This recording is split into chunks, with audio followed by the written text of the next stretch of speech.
I'm a 31-year-old insurance agent, and after a long week of dealing with policies, claims, and endless phone calls, I enjoy wandering through other people's cast-offs. I love coming across things that seem to carry their own little tale, something you can breathe new life into. Last month, on a Saturday morning, I was driving through a nearby neighborhood when I spotted a sign for a yard sale. It was one of those last-minute detours, the kind where you don't expect to find much, but end up stopping anyway. The house was modest, with a folding table set up on the driveway and a few random items scattered around: books, kitchen gadgets, and a collection of tools that immediately caught my eye. Among the tools was a rusty, old-school red metal toolbox. It reminded me of the one my grandfather used to have in his garage when I was a kid. I could almost smell the motor oil and sawdust just looking at it. I opened it up and saw a few random tools inside: a couple of wrenches, some screwdrivers, and an old hammer with a worn wooden handle. Nothing fancy, but it felt like a little piece of nostalgia. "How much for this?" I asked the man running the sale, holding up the toolbox. He was an older guy, maybe in his 60s, with a weathered face and a calm demeanor. $10, he said, shrugging like it was no big deal. "Deal," I said, handing over the cash. We chatted for a minute or two about tools and how they don't make them like they used to. Then I carried the toolbox to my car and headed home, happy with my find. A week later, I'd almost forgotten about the toolbox. It was sitting in my garage, waiting for me to clean it up and maybe use it to organize some of my own tools. One evening, as I was finishing dinner, the doorbell rang. I wasn't expecting anyone, so I wiped my hands on a towel and headed to the door. Standing on my porch was a man I didn't recognize. He was probably in his late 40s, with a wiry build, short brown hair, and a face that looked like it had seen its fair share of trouble. He wasn't threatening exactly, but something about his presence felt oppressive. "Can I help you?" I asked, keeping the door only half open. "Yeah," he said, his voice low and gravelly. "You bought a toolbox at a yard sale last week, right?" I stared for a moment, surprised. Yeah. "Why?" "It's mine," he said, leaning slightly closer. "It got sold by mistake. I need it back." Now, this didn't sit right with me. The man at the yard sale hadn't mentioned anything about it belonging to someone else, and even if it had been a mistake, I'd paid for it fair and square. Still, I tried to be polite. "I'm sorry, but I bought it from the owner. Are you sure it's the same one?" "It's the same one," he insisted. "Look, I don't want trouble. I just need my toolbox back." I held back for a second, sure there was more to it than he let on. "I'm sorry," I said again, firmer this time. "I bought it legally. If there's an issue, maybe you should talk to the guy who sold it." He stared at me for a long moment, then nodded curtly. "All right," he said, turning to leave, "but I'll be back." True to his word, he came back. 2 days later, I was watching TV when the doorbell rang again. This time, I didn't answer right away. I peeked through the peephole and saw him standing there, looking more agitated than before. "Hey!" he shouted, knocking harder. "I know you're in there. Just give me the toolbox and I'll leave you alone." I didn't respond. Something about his tone made me feel uneasy, like he wasn't just some guy looking to reclaim his property. After a few minutes, he gave up and left, but not before pacing back and forth on my porch like a caged animal. The visits continued over the next few days, each one more intense than the last. He'd show up at random times, early in the morning, late at night, and pound on the door, yelling about the toolbox. Once, I heard him try the doorknob, and my stomach dropped as I realized I hadn't locked it. I quickly bolted it and called a friend. "Dude, this guy's unhinged," my friend said. "You need to call the cops." I was hesitant. He hadn't technically done anything illegal yet, and I didn't want to escalate the situation. But when he came back a week later and tried to force his way inside, I knew I couldn't just let it go. I needed to deal with it. It was late, around 10 p.m., and I was in the kitchen cleaning up when I heard the pounding on the door. This time, it wasn't just knocking. It was the sound of someone trying to shove the door open. "Open the door," he yelled. "I know you're in there." My heart raced as I grabbed my phone and dialed 911. As I waited for the operator, I grabbed a kitchen knife, my hands shaking. "I'm calling the police," I shouted through the door. "You need to leave." For a moment, there was silence. Then I heard him mutter something under his breath before retreating. I stayed on the line with the operator until the police arrived, explaining everything to the officer who came to my door. "Do you know this guy?" the officer asked. "No," I said, "but he's been coming around for the past week, saying the toolbox I bought belongs to him." The officer nodded. "We'll file a report and keep an eye out. If he comes back, don't hesitate to call us." That night, I kept thinking about the toolbox, wondering why it was so important to him. Was it sentimental? Did it have something hidden inside? I went to the garage and opened it up, sifting through the tools one by one. Nothing seemed unusual, just the same old wrenches and screwdrivers I'd seen when I bought it. But then I noticed something odd. The bottom of the toolbox had a false panel. I pried it open with a screwdriver. I was stunned, breathless, by what was hidden underneath. Inside were several small plastic bags filled with what looked like white powder. My stomach dropped as the realization hit me. Drugs. The man hadn't been after the toolbox. He'd been after his stash. The next morning, I took the toolbox straight to the police station and explained everything. The officer I spoke to seemed unsurprised, nodding grimly as he took my statement. "You did the right thing," he said. "We'll look into it, but I'd recommend being extra cautious for the next few weeks. If this guy knows you have his stash, he might not give up so easily." After leaving the police station, I tried to go about my day. Work, groceries, the usual. Life had to go on. It was late when I returned home. I couldn't stop thinking about all that had happened this past week. The officer I'd spoken with had been straightforward. Turning over the toolbox and its contents was the right move, but the man might not let things go so easily. They promised to investigate, but the officer's parting words stuck with me. "Be cautious." As I pulled into my driveway, something immediately felt wrong. The porch light, which I always left on, was off, leaving the front of my house in eerie darkness. I grabbed my phone from the passenger seat and stepped out of the car, scanning the area. Then I saw it. The front door was wide open, the lock shattered and hanging loosely from the frame. A jolt of adrenaline shot through me as I froze, staring at the gaping doorway. For a moment, I debated calling the police again, but the urge to know what was happening in my own home was stronger. I dialed 911, keeping the operator on the line, and cautiously stepped inside. The scene was chaos. The living room looked like a tornado had blown through it. Cushions thrown from the couch, shelves emptied, and papers scattered everywhere. My heart pounded as I moved deeper into the house. The kitchen was no better. Every cabinet door hung open, dishes smashed on the floor, and even the contents of the fridge had been dumped onto the counter. As I turned down the hallway toward the bedrooms, I heard the unmistakable sound of hurried footsteps. My pulse quickened, and I pressed myself against the wall, straining to listen. The back door slammed, and I caught a glimpse of two men sprinting into the backyard, disappearing into the shadows beyond my fence. I wanted to chase them, to yell, to do something, but fear rooted me to the spot. Instead, I waited a moment, making sure they were truly gone, before continuing to survey the damage. My bedroom was completely trashed, closets yanked open, the mattress overturned, and every drawer pulled from the dresser and dumped onto the floor. It didn't take a detective to figure out what they'd been after. The toolbox. The police had it now, safely tucked away in an evidence locker. But those men didn't know that. They'd been watching me, waiting for me to leave so they could break in and retrieve it themselves. The realization sent a chill down my spine. These men weren't just petty thieves. They were desperate, willing to tear apart my house and risk getting caught to get their hands on their stash. And now they knew it was gone. The police arrived a short time later. I explained what had happened, describing the two men as best I could, though I hadn't seen their faces clearly in the dark. The officers took a report, checked the house, and assured me they'd increase patrols in the area. "Do you think they'll come back?" I asked, my voice shaking slightly despite my best efforts to stay calm. "It's possible," one of the officers admitted. "But now that they know the toolbox isn't here, they might move on.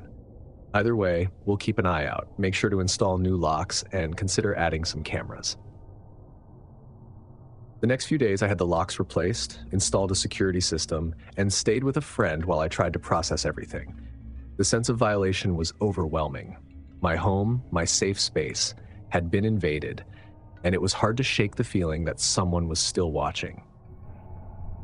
I still find myself looking over my shoulder every time I come home, scanning for unfamiliar cars or figures lingering nearby. The police haven't updated me on their investigation, and I don't know if they ever caught the man from the yard sale or his accomplices. Thankfully, the man never came back.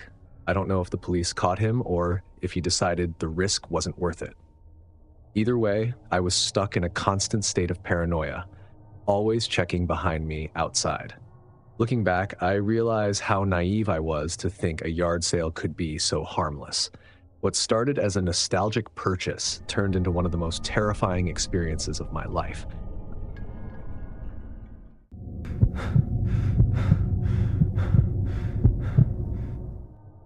When you work in IT, people assume you've got the latest gadgets and cutting-edge tech at home. But honestly, while I deal with advanced systems at work, my weekends are spent tinkering with old consoles, vinyl records, and, VHS tapes. Rewinding a tape is one of those small, comforting rituals, hearing that soft whirring sound and watching movies the way I did as a kid. So when I came across a yard sale with a box of tapes for only $5, it felt like hitting the jackpot.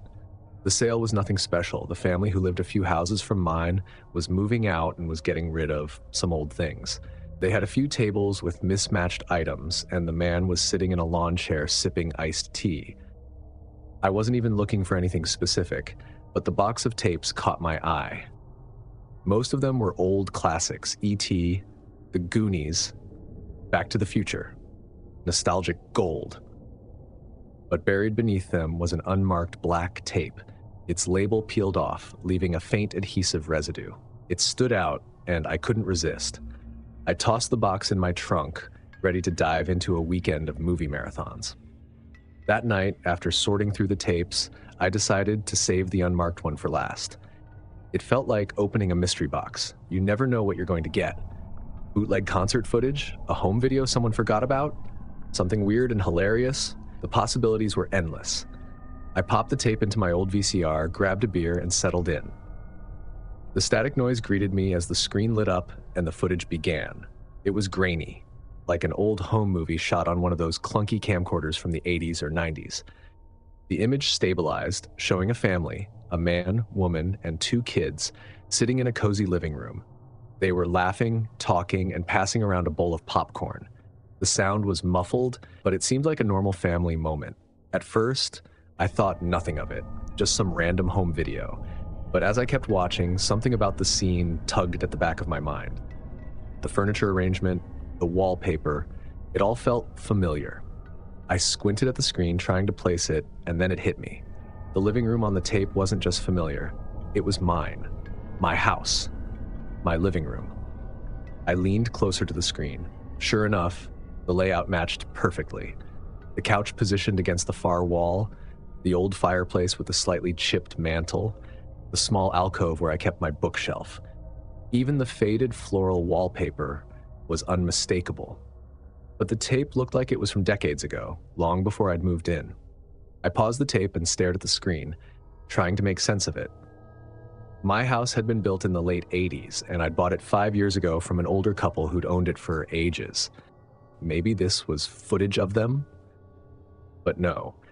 The people on the tape were younger, probably in their 30s, and the kids looked around 8 or 9. I didn't remember seeing any photos of kids when I toured the house. I told myself it was a coincidence. Maybe this was a family who'd lived here before the older couple.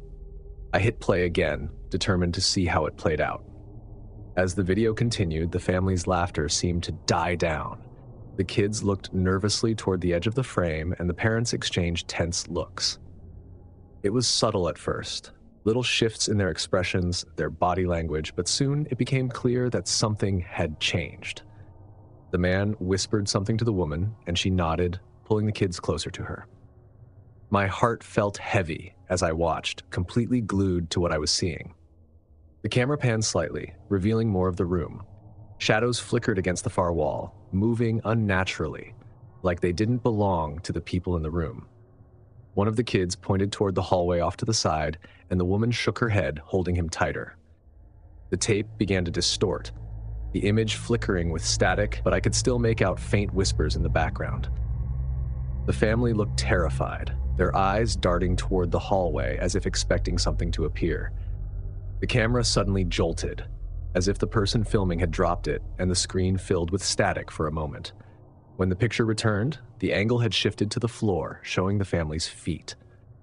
The whispers grew louder, mixed with the muffled sound of the kids crying.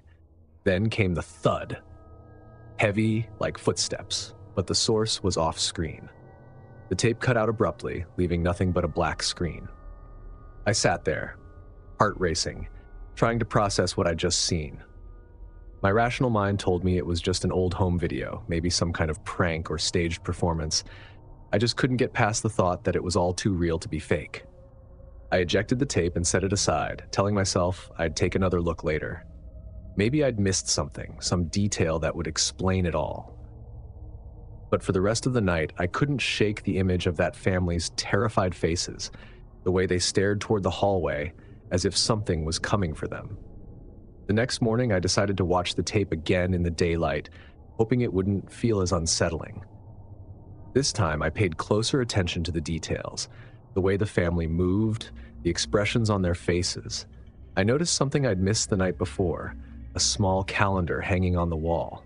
The year on it was from nearly 3 decades ago, decades before I even thought about moving into this house. The family in the footage kept looking at the same spot off camera, their expressions growing more and more panicked. Then, just before the tape cut out, I saw it. A shadow, tall and angular, briefly crossed into the frame. It wasn't like any shadow I'd seen before, more like the absence of light itself. The family huddled together, their mouths moving as if screaming, though no sound came through, and then the screen went black. I rewound the tape several times, trying to figure out if it was some kind of special effect or a trick of the lighting, but it wasn't. The more I watched, the more it felt like something real. I couldn't let it go. I reached out to a neighbor who had lived on the street for decades, asking if they remembered the family who lived there before the old couple that sold me the house. They hesitated, clearly uneasy, before finally saying, "I don't like talking about it." They left. Suddenly, something about the house didn't sit right with them. When I asked what they meant, they just shook their head. From what I saw, they abandoned most of their stuff, like they were in a big hurry, and the house was closed for about 3 years before the last owners bought it. I stopped asking questions after that. The tape went back into the box, and the box went into the attic. I haven't touched it since. Every so often, though, I catch myself wondering what really happened to them. Whatever happened here before I came, I just hope it stays in the past. But sometimes, when the house is silent, I swear I hear the faint sound of whispers, just like on the tape.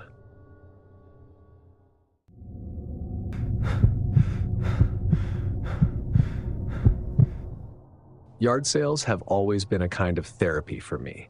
There's something oddly satisfying about rummaging through old items, finding that one hidden gem, and imagining the story behind it.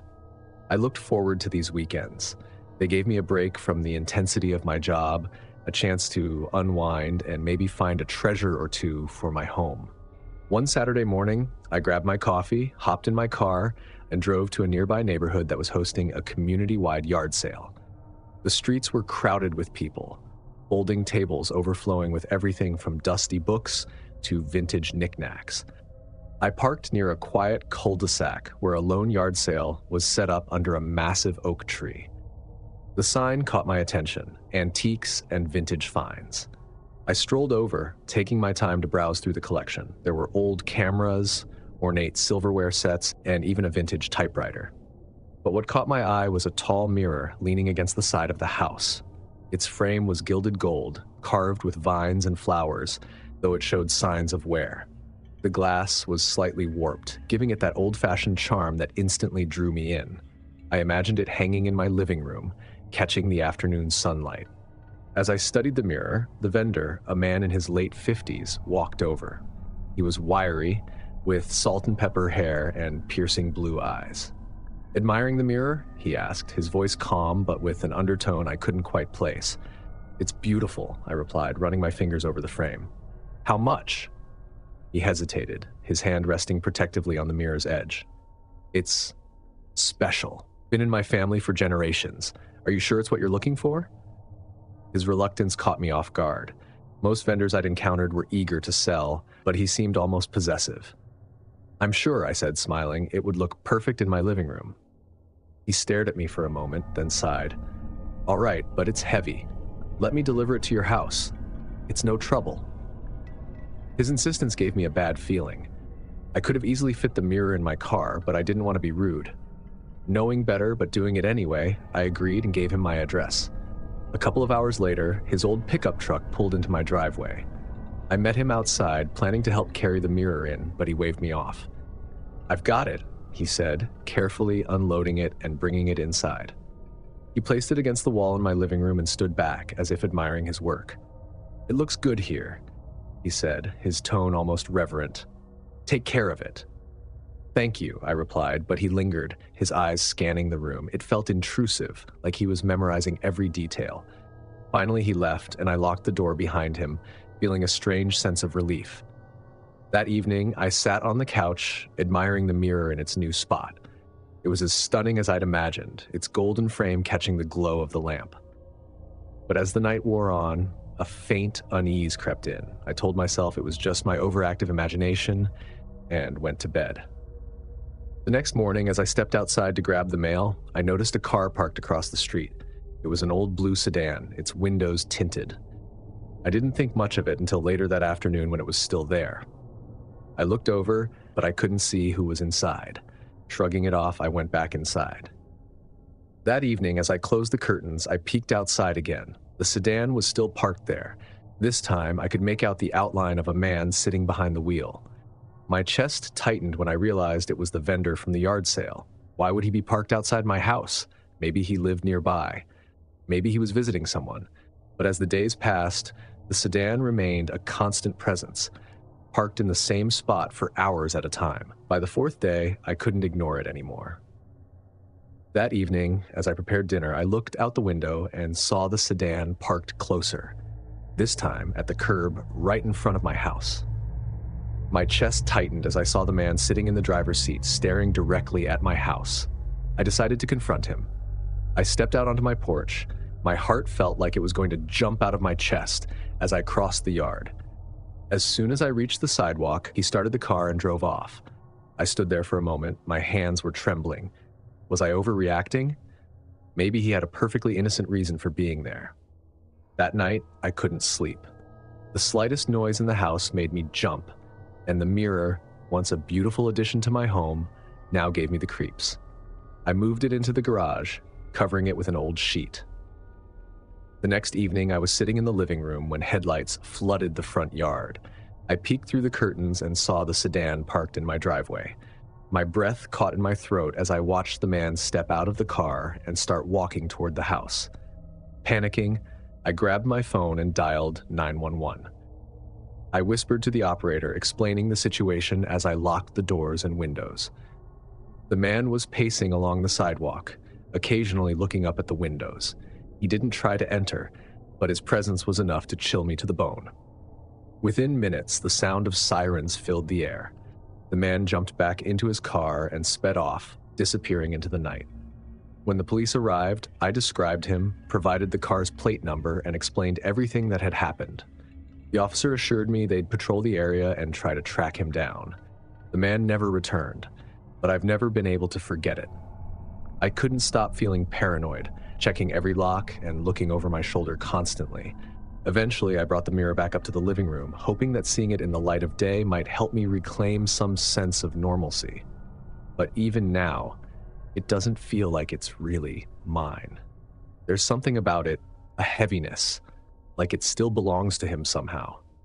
I haven't decided if I'm going to keep it or sell it, but for now, it just sits there. A quiet reminder of how easily something seemingly harmless can leave its shadow. To this day, I don't know what his intentions were. Was he just an eccentric man who became fixated on me, or was there something darker at play? All I know is that I've stopped going to yard sales, and every time I see a car parked too long outside my house, I feel a pang of dread. Sometimes the things we bring into our lives come with more than we bargained for.